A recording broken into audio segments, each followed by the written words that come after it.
কি এটা বাবা? বাপম।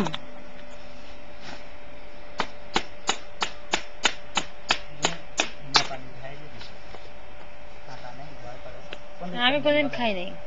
মাথার দিক দিয়ে না, হ্যাঁ পেটের দিক থেকেই দেন।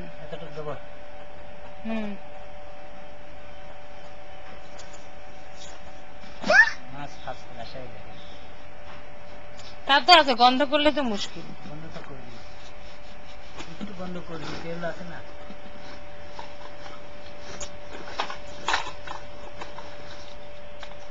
খাওয়া দাওয়া করেন না? না দাদা ভালো লাগছে, বেশি কিছু করেন না। যদি খাওয়া থাকে অভ্যেস তাহলে করেন না। হ্যাঁ ভালোই খাইছি দাদা, খারাপ খাইনি। কি বাবা এটা রে?